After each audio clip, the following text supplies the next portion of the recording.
Et maintenant, nous accueillons Miranda Walter sur scène. Au cas où vous n'auriez pas entendu parler d'elle avant, c'est la boîte à idées ultime, un prodige, la fille la plus intelligente du monde. Un autre annonceur m'appelait sur une autre scène pour ce qui devait être mon 100e talk show. Tout le monde a applaudi et je me suis assise devant l'hôte à côté de ma mère. Alors Miranda, comment es-tu devenue si intelligente? J'étais tellement fatiguée des mêmes questions encore et encore. J'étais différente, une anomalie. Je vais vous raconter comment tout a commencé, mais d'abord, appuyez sur le bouton j'aime et abonnez-vous à la chaîne pour ne jamais manquer une autre histoire intéressante. Et il y a encore une chose à faire, appuyez sur la cloche de notification. Super! Donc, ma mère est une neuroscientifique. Au cas où vous ne sauriez pas ce que c'est, elle étudie le cerveau. Avant ma naissance, elle a fait un rêve. Elle voulait utiliser ses recherches pour créer le bébé le plus intelligent du monde. Elle a convaincu mon père de l'autoriser à faire des expériences sur leur bébé, qui se trouvait être moi. Mon père était facile à vivre et il avait une grande confiance dans les recherches de ma mère. Alors il a laissé faire. Personne ne sait ce qui s'est passé dans ce laboratoire pendant qu'elle était enceinte de moi. Mais après ma naissance, tout le monde a réalisé presque instantanément que j'étais brillante. À l'âge de 5 jours, je savais compter et réciter l'alphabet. À 1 mois, je pouvais parler clairement et avant d'avoir 1 an, je pouvais lire des livres écrits pour des élèves de 5e année. Je suis donc devenue la contribution de ma mère à la science, sa fierté et sa joie. Je passais la plupart de mes journées dans son laboratoire et je ne suis jamais allée à l'école comme les enfants normaux. Mon seul ami était le fils du voisin, Eddie. Les scientifiques savaient que ma mère avait fait quelque chose de révolutionnaire, mais elle refusait de partager ses secrets. Je suppose qu'elle essayait juste de trouver la bonne façon de le faire. Et un jour, elle a finalement trouvé la solution. Quand j'avais 10 ans et que je terminais mon doctorat en astrophysique, ma mère a décidé de m'utiliser pour faire la publicité de son invention. Mais ce n'est pas le vrai. Bien sûr que je ne partage pas mes secrets. Je pourrais les partager avec toi quand tu seras assez grande. Bref, voilà le topo. Je vais vendre une micropuce qui doit être implantée dans le cerveau des bébés alors qu'ils sont encore dans l'utérus. Je leur dirai que c'est exactement ce que j'ai fait quand j'étais enceinte de toi. Je leur expliquerai qu'il s'agit d'un phénomène scientifique qu'ils ne comprendront jamais et je leur demanderai de me faire confiance. Les gens ont tendance à faire confiance aux scientifiques. Et je t'ai comme preuve. Ok. Tu ne veux pas savoir combien je vais en vendre un? Combien, maman? 100 000 $. Je ne fais du marketing que pour l'élite. Cela signifie que nous devons seulement en vendre 10 pour devenir millionnaires. Je pense vraiment que ça pourrait marcher. C'est cool, mais n'est-ce pas un peu malhonnête? En ce qui me concerne, quiconque est assez stupide pour croire que l'intelligence peut être achetée mérite de perdre son argent. Tu vas en profiter aussi, tu sais. Bien, maman, fais ce que tu veux. Je suis donc devenue le visage de ce produit révolutionnaire dont ma mère a fait la publicité auprès des gens riches. Miranda a 10 ans. Elle a 4 maîtrises et un doctorat. Je suis sûre que vous voulez la même chose pour vos enfants. Investissez dans la puce Smart Baby aujourd'hui. Elle organisait des conventions où elle expliquait son invention, puis elle m'invitait à parler à la foule qui était toujours époustouflée par mon intelligence. En quelques mois, ma mère avait gagné 8 millions de $. Elle était littéralement millionnaire. Je t'avais dit que je pouvais le faire. Je n'ai jamais douté de toi, maman. Tu es si intelligente. Maintenant, je peux quitter mon travail. Et il l'a fait. Un homme paresseux. Nous avons décidé de ne pas déménager et de ne pas acheter une énorme maison, mais si nous pouvons nous permettre un style de vie luxueux maintenant, ma mère a laissé la plupart de l'argent sur un compte épargne. J'étais reconnaissante que, même si j'étais encore petite, ma mère me laissait décider de la façon dont une partie de l'argent était dépensée. Je n'étais pas une petite fille ordinaire qui aurait demandé des jouets de toute façon. J'étais très pratique. Nous avons beaucoup voyagé et c'était amusant. Je pouvais parler presque toutes les langues et il était donc passionnant pour moi de me rendre dans différents pays pour mettre en pratique ce que j'avais appris. Nous sommes allés dans 3 régions de l'Inde où ma mère avait son plus grand marché, en Chine, au Vietnam, à Singapour, en Australie, en Éthiopie, au Nigeria et dans toute l'Europe. Mais finalement, j'en ai eu assez de tout ça. Je suppose que c'est parce que j'en ai su trop tôt. J'ai grandi trop vite et je n'ai pas vraiment eu l'occasion de vivre ce que c'était que d'être un enfant. Je voyais Eddie partir pour l'école tous les matins et je ressentais une sorte de tristesse. Parfois, je souhaitais même être née comme tout le monde. Il y avait des jours où j'allais chez Eddie après son retour et je le bombardais de questions. Alors, comment est ton professeur? Elle est cool. Elle nous donne des cadeaux quand on a des A à ses tests. Elle nous emmène aussi dans des excursions extraordinaires. Comment sont les enfants de la classe? Il y a Trent, c'est le clown de la classe. Il fait toujours des blagues sur quelque chose de stupide. Puis il y a Angelina, c'est la fille la plus intelligente de l'école. Et elle est si mignonne aussi. Mes meilleurs amis sont Jaden, Harrison et Billy. On traîne toujours ensemble pendant la récréation. J'espère que nous irons dans le même collège ensemble. Puis le lycée. Puis peut-être même l'université. Ça doit être incroyable. Quoi? D'avoir des amis? Eh bien, tu as aussi des amis. Tu as moi. J'étais tellement obsédée par l'idée d'une vie ordinaire qu'un jour, j'ai installé une petite caméra et l'ai attachée aux vêtements d'Eddie pour pouvoir voir ce qui se passait à l'école. Bien sûr, je savais tout ce qui était enseigné et j'aurais probablement pu enseigner aux professeurs, mais cela semblait vraiment amusant d'être avec d'autres enfants. Ils étaient toujours en train de rire et de jouer ensemble. Mais je n'ai jamais pu en faire l'expérience, malheureusement. À 17 ans, j'avais presque abandonné l'idée d'une vie normale. Jusqu'à cette folle coïncidence qui a changé ma vie pour toujours. Ma mère avait une autre convention aux Pays-Bas. À cette époque, elle était déjà milliardaire car elle avait vendu de nombreuses puces.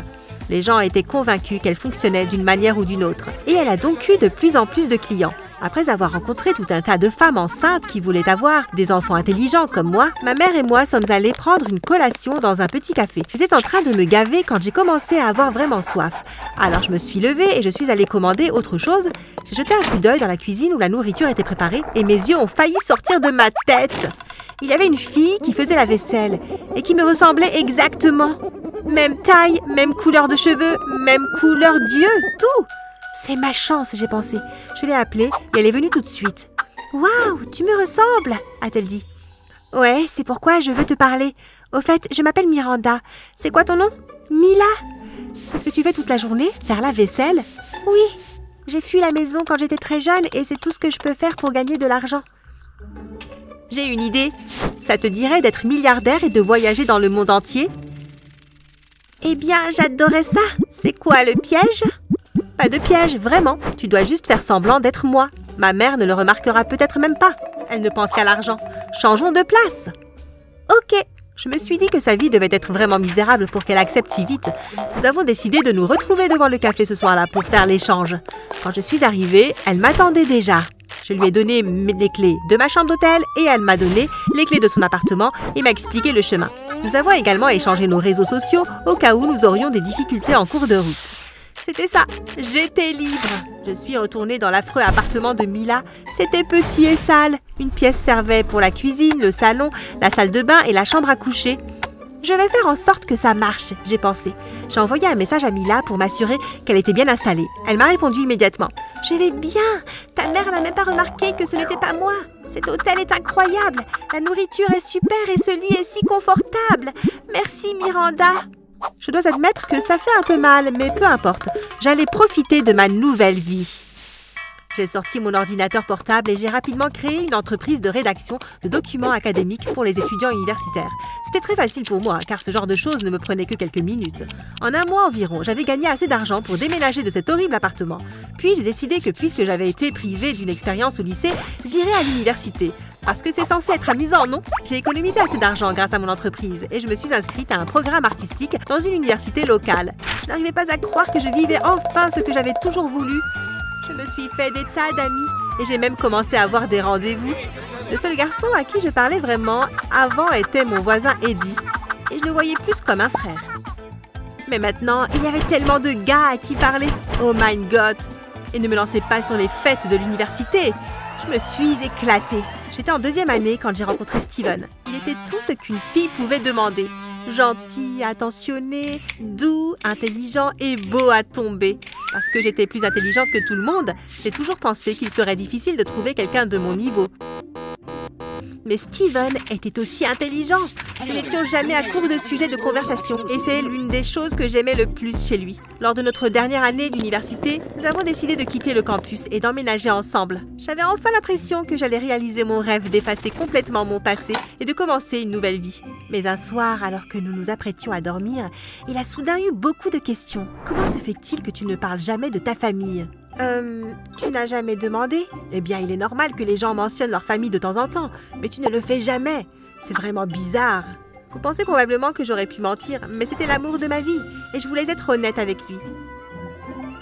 Je lui ai dit la vérité, et au lieu d'avoir l'air contrarié, il a semblé m'aimer davantage. C'est une histoire remarquable, Miranda. Maintenant que tu es adulte, Tu ne penses pas que tu devrais retourner les voir? J'adorerais les rencontrer, mais je ne te presserai pas si tu n'es pas prête. Je me suis dit que si c'était l'homme avec qui j'allais passer le reste de ma vie, je pouvais aussi bien le présenter à ma famille. 2 semaines plus tard, on a repris l'avion et je suis arrivée sur le pas de ma porte. J'ai sonné à la porte et ma mère et Mila ont ouvert la porte. Ma mère nous a regardés toutes les deux et a été surprise. Que diable! Miranda est de retour! S'il te plaît, ne me dis pas que je dois déménager. Tu n'es pas Miranda? Non, et je ne peux pas croire que tu ne l'aies jamais remarqué. Belle réunion, les gars. Bref, maman, voici mon petit ami Steven. Il voulait rencontrer ma famille. On peut entrer? Bien sûr. Mon père était aussi très choqué. C'était hilarant de leur avoir raconté ce qui s'est passé aux Pays-Bas il y a de nombreuses années et ils nous ont regardés d'un air surpris. Ça explique beaucoup de choses. Mila n'est pas du tout intelligente. J'ai perdu des clients à cause d'elle. Tu as toujours de l'argent, maman, non? Je suppose. J'avais déjà gagné assez quand tu as décidé de partir de toute façon. Je suis heureuse que tu aies une vie normale et je suis désolée pour tout le stress que je t'ai fait subir. Je suppose que je ne pensais qu'à moi et à tout l'argent que je voulais gagner. Je voulais être connue comme la meilleure scientifique du monde. Et je pense que je le suis maintenant. Je te pardonne, maman. Ma mère m'a dit qu'elle me donnerait la moitié de sa fortune pour commencer ma vie avec Steven. Il m'a demandé en mariage quelques semaines après notre retour aux Pays-Bas et nous menons aujourd'hui une vie heureuse et simple avec nos 2 enfants. Vous vous demandez probablement ce qui s'est passé avec Mila. Une partie de mon accord avec ma mère la concernait. Parce qu'après tout, c'est elle qui m'a donné une chance d'avoir une vie meilleure. Une vie normale. Mila a également reçu quelques millions de dollars et vit maintenant dans une maison luxueuse à San Diego. Elle est vraiment heureuse et je suis heureuse pour elle. Nous parlons tout le temps et nous sommes devenus comme des sœurs. Tout s'est bien passé pour tout le monde à la fin. N'est-ce pas génial? J'ai pris mon plateau et je me suis dirigé vers la table où mes amis étaient en train de manger. J'avais parcouru la moitié de la pièce quand je l'ai vue. Bien sûr, elle ne m'a pas remarqué. Elle était trop occupée à repousser tous ses admirateurs. J'étais tombé amoureux d'elle depuis longtemps. À vrai dire, qui ne tomberait pas amoureux d'elle? C'était la plus belle fille de notre école. Alors que je me rapprochais d'elle, j'ai pris une grande inspiration. « Salut !» J'ai attendu qu'elle me réponde, mais elle m'a complètement ignoré avant de passer devant moi. J'avais l'impression d'avoir mon cœur arraché. J'étais si triste. Mais avant que je continue, n'oubliez pas d'aimer la vidéo, de vous abonner et d'activer les notifications, car vous ne voulez certainement pas finir triste comme moi. J'ai posé mon plateau sur la table à côté de mes amis. « Qu'est-ce qui t'arrive? Tu n'as pas l'air bien. » C'est Hailey. « Écoute mec, dis-lui juste que tu l'aimes. » Mais elle ne me remarque même pas. J'ai dit salut, elle m'a même pas souri. Eh bien, n'abandonne pas.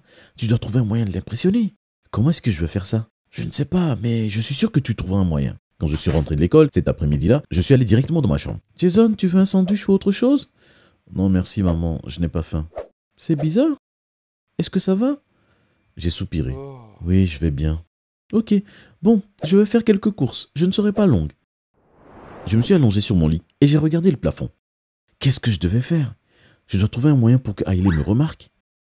Mais peu importe à quel point j'essayais, je ne trouvais pas quoi faire pour attirer son attention. Ça ne sert à rien, je devrais peut-être accepter le fait qu'elle ne m'aimera jamais. Je ne m'étais jamais senti aussi triste de ma vie. Je pensais ne jamais pouvoir être heureux. Mais je ne savais pas que dans les prochaines heures, toute ma vie allait changer. Quand ma mère est rentrée des courses, elle m'a donné un ticket de loto. En quel honneur! Je pensais que tu avais besoin de te changer les idées. Je t'ai acheté un ticket pour le loto de ce soir. Allume la télé, ça va bientôt commencer. J'ai pris le ticket de ma mère et je suis allé allumer la télé. Alors que le présentateur disait les numéros, j'ai commencé à vérifier le ticket dans ma main. 35, oui. 41, oui. 17, c'est bon. 22, c'est bon. J'ai regardé ma mère, elle me regardait nerveusement. Quand le présentateur a dit le dernier chiffre, je me suis levé sous le choc. Ça alors, j'ai gagné. J'ai les 5 numéros. Tu es sûr?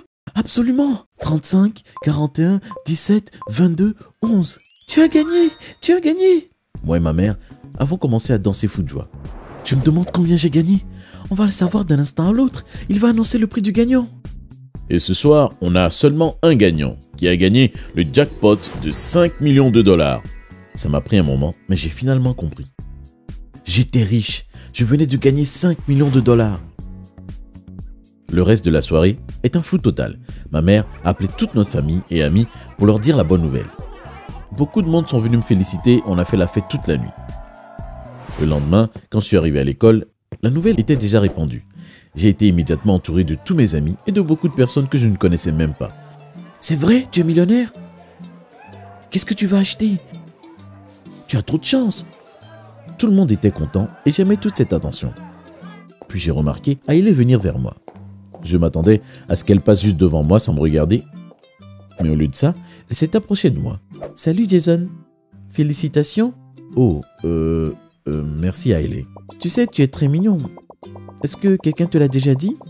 Non, non jamais. Eh bien, c'est vrai. Je n'arrivais pas à y croire. Est-ce qu'elle me drague? Je pouvais voir mes amis du coin de l'œil me donner un pouce en l'air. Je savais que c'était ma chance pour demander à Hailey de sortir avec moi. Dis, est-ce que tu aurais envie de manger un hamburger ou autre chose après les cours? Bien sûr, génial. J'étais si heureux que j'avais envie de sauter et de saluer tout le monde. Mais au lieu de ça, je suis resté cool. Ok, on se rejoint devant le portail de l'école. Ok, à plus tard. Je l'ai regardé partir, puis je me suis tourné vers mes amis. Est-ce que vous avez entendu ça? Il a dit oui. J'étais si content que j'avais du mal à rester concentré en cours. Quand la dernière sonnerie a retenti, j'ai pris mon sac et j'ai couru hors de l'école. Alors que j'attendais Hailey devant le portail, mon cœur a commencé à battre fort et mon estomac s'est serré. Et si elle ne venait pas? Je parie qu'elle a changé d'avis. Mais quelques secondes plus tard, je l'ai vue sortir de l'école. Hailey, par ici. Elle s'est avancée vers moi, le sourire aux lèvres. Salut Jason, j'espère que tu n'as pas trop attendu. Non, pas du tout, je viens juste d'arriver. On s'est beaucoup amusé au repas. Hailey a beaucoup rigolé de mes blagues et elle me faisait beaucoup de compliments. Je ne pensais avoir déjà été si heureux de toute ma vie. Je pensais vraiment que rien de mal ne pouvait arriver. Mais quand je suis rentré, mon humeur a changé. Dès que j'ai passé la porte d'entrée, j'ai senti que quelque chose n'allait pas. Jason? Oui, maman. Tu ferais mieux de venir ici. Je suis allé dans la cuisine. Ma mère était assise à la table avec un air sérieux sur le visage. J'ai bien peur d'avoir une mauvaise nouvelle. Qu'est-ce que c'est? Tu n'as pas gagné au loto. Quoi? Mais j'avais les 5 numéros. C'était un faux ticket. Des personnes les ont glissés dans les machines de loterie dans plusieurs magasins pour tromper des gens. Non! J'en ai bien peur. Je n'arrivais pas à y croire. Je ne savais pas comment j'allais faire face au regard de tout le monde à l'école. Si je leur disais que je n'avais pas gagné le loto, ils pourraient penser que j'ai menti. Tout le monde penserait que j'ai dit ça pour attirer l'attention. Puis j'ai pensé à autre chose. Et si Hailey pensait que j'ai menti, elle ne voudrait sûrement plus sortir avec moi. Je pouvais sentir la panique commencer à monter à l'intérieur de moi. Il n'y avait pas moyen que je risque de perdre Hailey. J'ai décidé que j'allais continuer à faire semblant d'avoir gagné au loto. Personne ne le découvrira. Je vais les laisser croire que j'ai quand même gagné. Je n'ai alors rien d'inaperçu. Jour après jour, j'ai reçu de plus en plus d'attention. J'ai rapidement été l'enfant le plus populaire de l'école. Et les choses avec Hailey allaient de mieux en mieux. On sortait tous les jours et elle m'a inondé d'amour et de compliments. On a même eu notre premier baiser. J'étais tellement nerveux, je transpirais et tremblais, mais Hailey me calmait. Tu embrasses bien, Jason. Merci. J'étais tellement amoureux d'elle, je ne me souciais pas de ne pas avoir gagné le loto. Tant que j'avais Hailey, c'était comme si j'avais gagné le premier prix. Mais c'est alors que les choses ont commencé à devenir compliquées.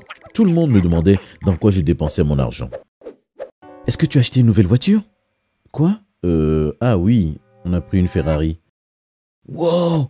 Qu'est-ce que tu as acheté d'autre? Oh, tu sais, des vêtements de marque et d'autres trucs. J'ai compris que si je ne commençais pas à montrer quelque chose hors de prix, alors tout le monde allait commencer à suspecter quelque chose. Je ne pouvais pas laisser ça arriver car je risquais de redevenir impopulaire et je pourrais même perdre Hailey. J'ai alors commencé à acheter des faux habits de marque et je les ai portés en cours. Je ne pouvais évidemment pas m'en acheter des vrais.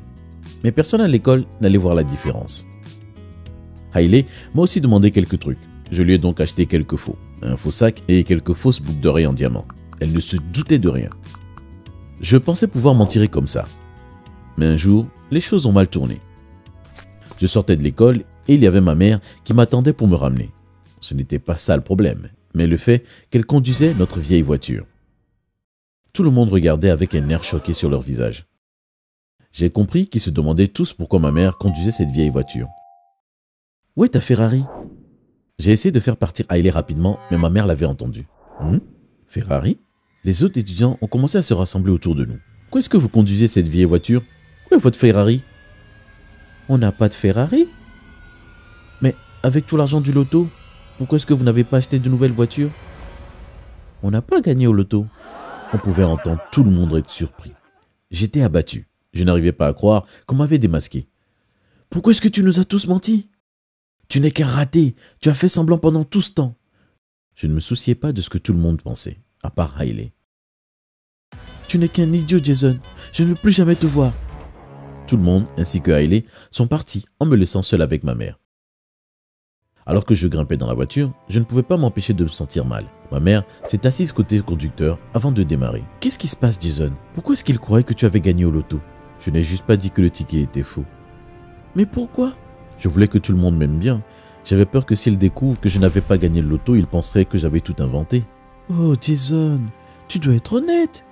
Si tu deviens populaire avec des mensonges, ça se terminera toujours mal à la fin. Mais j'aimais tellement Hailey. Et avant que je gagne au loto, elle ne me regardait même pas. Je ne voulais pas risquer de la perdre. Si une fille ne t'aime que parce qu'elle pense que tu es millionnaire, alors ce n'est pas une bonne fille. Mais je l'aime. Peut-être. Mais elle ne t'aime pas. Elle aime seulement ton argent. C'est faux. Mais même si j'ai dit ça à ma mère, je savais au fond de moi que c'était vrai. Je me mentais à moi-même quand je pensais qu'Hailey m'aimait. Je savais qu'elle était avec moi que pour l'argent. Une fois rentré à la maison, je suis allé m'asseoir devant la télé et j'ai regardé l'écran noir. J'ai entendu le téléphone de ma mère sonner. Elle a répondu. Je pouvais voir dans son regard que quelque chose s'était passé. Quand elle a raccroché, elle s'est tournée vers moi. Tu ne vas jamais le croire. Quoi? C'est la police au téléphone. Qu'est-ce qui s'est passé? Ils ont attrapé les arnaqueurs du faux ticket du loto. Ils les ont eu grâce aux caméras de sécurité et ils vont devoir payer une compensation à leurs victimes. Combien? 1 million de dollars. Vraiment? C'est super. On est alors quand même millionnaire. On dirait bien. Le lendemain matin, j'ai dit à tout le monde à l'école qu'on était vraiment millionnaire. Mais personne ne m'a cru. Tu ne penses quand même pas qu'on va se faire encore avoir, n'est-ce pas? Mais c'est vrai. Oui, bien sûr. Quand j'ai vu Hailey, j'ai couru vers elle. Hailey, je suis millionnaire. Laisse-moi tranquille, Jason. Je ne veux plus te voir. Ne dis pas ça, Hailey. Je t'aime. Eh bien moi, je ne t'aime pas. En fait, je ne t'ai jamais aimé. J'avais l'impression d'avoir le cœur arraché de ma poitrine. J'ai regardé Hailey s'éloigner et rigoler avec ses amis. Il n'y avait rien d'autre à faire. J'ai décidé de partir chercher mes vieux amis, ceux qui m'aimaient avant que je sois riche. Je les ai trouvés assis à leur endroit habituel dans un coin. Salut les amis, je peux m'asseoir? Bien sûr, assieds-toi. Je suis désolé d'avoir menti. J'aurais dû être honnête avec vous tous. Ce n'est pas grave, on sait pourquoi tu l'as fait. Ouais, on sait à quel point tu aimes Hailey. Eh bien, devinez quoi? Elle vient de me larguer. Oh, désolé l'ami. Mais écoute, on est là, nous. Je ne savais pas si je devais dire à mes amis qu'on avait 1 million de dollars. Je n'étais pas sûr s'ils allaient me croire ou penser que je mente encore. Mais je n'avais pas à m'inquiéter. Vous me croyez, n'est-ce pas? Bien sûr, on te croit. Tu ne feras pas 2 fois la même erreur, n'est-ce pas? J'imagine. En tout cas, on se fout si tu es riche ou pas. On n'est pas amis avec toi pour ton argent. À ce moment, j'ai compris que c'étaient les seuls amis dont j'avais besoin. De vrais amis. Des personnes qui m'acceptent pour ce que je suis, pas pour ce que j'ai. Et j'ai compris autre chose. Je n'étais pas vraiment fou amoureux de Hailey. C'était surtout elle qui le pensait. J'avais appris une très bonne leçon. Bonjour tout le monde. Un homme dégingandé avec des lunettes est entré dans la classe. Mon nom est Monsieur Jameson. Il a écrit son nom sur le tableau. Je serai le prof d'histoire jusqu'à ce que Madame Rose revienne de son congé de maternité. J'ai souri en imaginant que les 3 prochains mois seraient un jeu d'enfant. Il n'y avait pas eu un seul professeur à l'école qui ne m'aimait pas. Monsieur Jameson n'était cependant pas un professeur ordinaire. Je ne me doutais pas qu'à ce moment-là, il allait changer ma vie pour le pire. Regardez mon histoire jusqu'à la fin et dites-moi si vous avez déjà eu un professeur remplaçant comme Monsieur Jameson. La première chose que Monsieur Jameson a fait en tant qu'enseignant remplaçant était de mettre en œuvre une politique de non-appareil. Il a recueilli tous nos appareils au début du cours et les a placés dans une boîte sur sa table jusqu'à la fin du cours. J'ai vite compris qu'il ne voulait pas que moi et les autres enfants l'enregistrions pour montrer aux autres adultes à quel point il était vraiment méchant. Il ne m'a pas fallu longtemps pour comprendre que M. Jameson avait une vendetta personnelle contre moi. Je n'avais aucune idée de ce que j'avais fait de mal. Il se moquait toujours de moi et mes notes étaient les seules qu'il disait à voix haute en classe. Au début, j'ai pensé que j'étais paranoïaque, mais ensuite j'ai réalisé que M. Jameson était aussi méchant qu'eux. Une fois, alors que j'étais absent de l'école, toute la classe a eu des problèmes parce qu'il y a eu une bagarre en classe. Quand je suis arrivé le lendemain, M. Jameson a dit que même si je n'étais pas là, je devais quand même faire une retenue. Vous savez, le scénario du genre Pierre paie pour Paul. J'ai dit à M. Jameson que c'était injuste que je doive faire une retenue puisque je n'étais pas à l'école. Vous savez ce qu'il a fait? Il m'a donné une semaine de retenue. Une semaine entière. Puis il a appelé mes parents et leur a dit que je devais modifier mon attitude si je voulais arriver à quelque chose dans la vie. En rentrant à la maison, j'ai essayé d'expliquer ce qui s'était passé à mes parents, mais ils n'ont pas voulu m'écouter. On t'a élevé mieux que ça, Ronald. Maman m'a lancé un regard furieux. Maman, je n'ai rien fait. J'ai simplement dit à M. Jameson que je n'étais pas à l'école. Pourquoi je devrais être puni pour quelque chose que je n'ai pas fait? Tu aurais pu dire cela sans être impoli envers M. Jameson, a dit papa. J'ai gémi. Mes parents ne comprenaient pas. Ils m'ont dit que si M. Jameson avait dû les appeler à propos de mon comportement et que je serais puni pendant 2 mois. Vous arrivez à y croire? Si je devais être collé ou puni, je devais mériter ma punition. C'était le moment de faire des farces à M. Jameson. Une semaine après ma retenue, j'ai décidé qu'il était temps de prendre ma revanche. Ne vous inquiétez pas, je n'ai rien fait de trop scandaleux. Je dois admettre que c'était étrange, mais tellement satisfaisant. Je suis arrivé en classe avant tout le monde et j'ai vidé une bouteille d'eau sur la chaise en peluche de M. Jameson. J'attendais anxieusement M. Jameson alors que mes camarades entraient dans la classe et s'asseyaient. M. Jameson est arrivé en classe et a immédiatement commencé à faire son cours. Après une dizaine de minutes, il s'est assis. Mais qu'est-ce? Il s'est levé d'un bond de sa chaise, le visage engagé, et il a touché le dossier de sa chaise. Qui a fait ça? A-t-il crié à la classe. Johnny et certains de ses amis au fond de la classe ont ricané. M. Jameson a foncé vers eux. C'est vous qui avez fait ça? Non, M. Jameson, M. Jameson a attrapé Johnny et le gars à côté d'eux et est sorti de la classe. Une fois qu'il est parti, la classe a éclaté en un tumulte et nous avons ri de ce qui venait de se passer. 15 minutes plus tard, M. Jameson est revenu en classe et a exigé que nous rangions nos livres.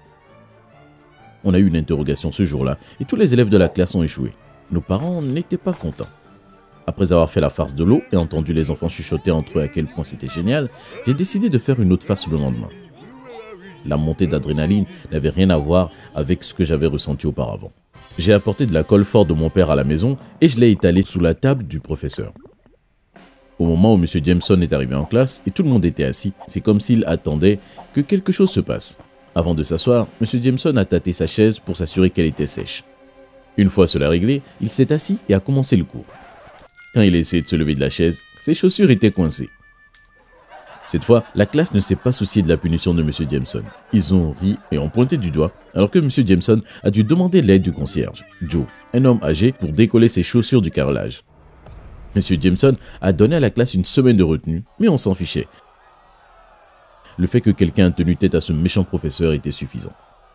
Je me suis réjoui du fait que c'était moi qui ai fait en sorte que ça arrive. Mais comme toute chose dans la vie, les bonnes choses ont une fin. Le lendemain, j'ai demandé à M. Jameson si je pouvais aller aux toilettes. Bien sûr, un sourire a courbé ses lèvres. Si tu peux me battre à un combat. J'ai levé un sourcil. Pardon? Tu as entendu ce que j'ai dit. Si tu peux me battre à un combat, alors tu peux aller aux toilettes. Ayant l'impression d'avoir quelque chose à prouver, j'ai décidé de me lancer. Au moins cette fois, mes camarades sauraient que c'est moi qui ai mis M. Jameson à terre. M. Jameson a poussé les tables sur le côté et s'est tenu au milieu de la classe. Je me suis lancé vers M. Jameson et en 20 secondes, j'étais à bout de souffle, allongé sur le dos. Accès aux toilettes refusé, a dit M. Jameson avant de traverser et de retourner à son bureau.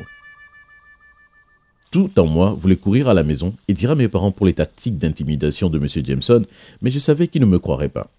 J'avais besoin d'une preuve du comportement de M. Jameson avant que je n'aille voir un adulte.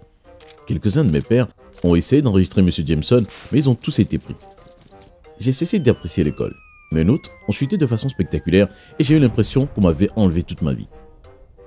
Un après-midi, alors que je faisais mes devoirs, j'ai entendu sonner à la porte, puis quelques secondes plus tard, maman m'a appelé pour le dîner. Quand je suis entré dans la cuisine, mon cœur s'est arrêté. Il était là, M. Jameson, assis à la table avec maman et papa. « Que fait-il ici ?» ai-je demandé. « Hé Ronald, comment ça va? Ta mère m'a invité à dîner pour qu'on discute de tes notes. » Ensuite, M. Jameson a souri. J'ai cru que son visage allait craquer. Je n'avais jamais vu M. Jameson sourire ou parler agréablement à quelqu'un avant. Il a toujours eu un ton bourru, mais il était là, souriant, riant et souriant avec mes parents. « Je dois rêver », ai-je dit à voix haute. Maman a ri. « Tu es très bien réveillé. Maintenant, viens te joindre à nous pour le dîner. » Ce n'était pas la seule surprise de la soirée. Pendant le dîner, j'ai découvert que M. Jameson et maman sortaient ensemble au lycée. J'ai recraché mon verre. « Quoi ?» Je me suis tourné vers papa. « Et tu es d'accord qu'il s'assoit à la table de ta cuisine et mange ta nourriture ?» Papa a gloussé. « Ronald, c'était il y a longtemps, et en ce qui me concerne, j'ai gagné à la fin. » Il m'a fait un clin d'œil. Le visage de M. Jameson a-t-il changé après le commentaire de mon père ou l'ai-je imaginé? C'est arrivé si vite. Après le dîner, M. Jameson a dit qu'il devait partir et quand il a fait, j'ai poussé un soupir de soulagement. « Maman, qu'as-tu vu en lui? Il n'est pas aussi mauvais que tu le penses. Sinon, pourquoi ne l'as-tu pas épousé au lieu de papa? » « Eh bien, dit maman prudemment, je l'ai aimé, mais pas assez pour me voir vivre le reste de ma vie avec lui.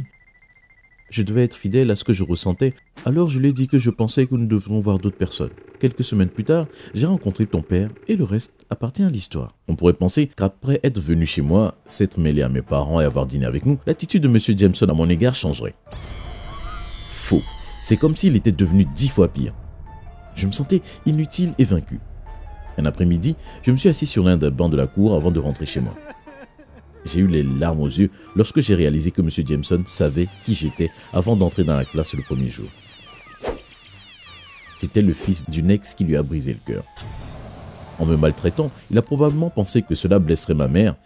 Mais comment diable pourrait être blessée si elle ne croyait pas que cela se produisait? La seule personne qui blessait, c'était moi. Joe le concierge est passé avec son seau et sa serpillière. Il s'est arrêté, m'a regardé et s'est assis. Il n'a rien dit et moi non plus. J'avais l'impression que toute ma frustration, ma douleur et ma colère s'infiltraient par mes pores. Avant même de m'en rendre compte, j'étais en train de tout déballer à Joe qui était assis là et écoutait attentivement. Maintenant, je suis à un endroit où je n'aime pas l'école. Je ne peux pas en parler à mes parents car ils pensent que je mens. Maintenant, nous entendons que Madame Rose pourrait ne jamais revenir. Quand est-ce que la vie est devenue si difficile? Joe m'a regardé et a répondu calmement. Tout dans la vie n'est que pour une saison. Aucune saison ne dure éternellement, mais la façon dont tu réagis dans une mauvaise saison peut compromettre la bénédiction que tu devrais recevoir dans ta bonne saison. Continue à faire de ton mieux. Tout s'arrange toujours à la fin. Joe m'a fait un clin d'œil avant de se lever et de faire rouler son seau et sa serpillière dans la cour. Le lendemain, je suis allé à l'école avec un état d'esprit différent. J'ai gardé ce que Joe m'avait dit près de mon cœur. Peu importe ce que M. Jameson m'avait lancé, j'allais faire de mon mieux. Au cours des 2 semaines suivantes, j'ai travaillé dur et mes notes se sont améliorées. Maman a même déposé un panier de fruits pour M. Jameson un jour pour le remercier de m'avoir aidé à améliorer mes notes. Les choses semblaient s'améliorer. J'ai remarqué que si je ne montrais pas d'émotion quand M. Jameson me maltraitait, il semblait se retirer. J'ai commencé à croire que les choses revenaient à la normale et j'étais heureux d'aller à l'école à nouveau. « Ok tout le monde, aujourd'hui, nous allons faire ce cours à l'extérieur. » M. Jameson a dit. Nous allons discuter de points de repère historiques ici à l'école. Mes camarades de classe et moi étions juste heureux de sortir de la salle de classe. Après 30 minutes de discussion sur le point de repère de l'école, M. Jameson nous a demandé d'aller aux toilettes avant de revenir en classe. Au moment où nous sommes retournés en classe, M. Jameson était là, à nous attendre. Pour terminer le cours, il nous a donné des devoirs et a allé ranger des livres dans son sac. La cloche a sonné et comme nous nous sommes levés avant de partir, M. Jameson nous a arrêtés. « Mon téléphone a disparu. Qui a mon téléphone ?» Mes camarades de classe et moi nous sommes regardés confus. « Un de vous a volé mon téléphone. Je vérifierai chaque sac avant que vous ne quittiez la classe. » On a fait la queue, on a attendu que M. Jameson regarde dans nos sacs. Quand il est arrivé au mien, il en a vidé le contenu sur son bureau. Il était là, un téléphone que je n'avais jamais vu auparavant. « Je vais appeler la police », a-t-il ajouté en prenant son téléphone sur la table.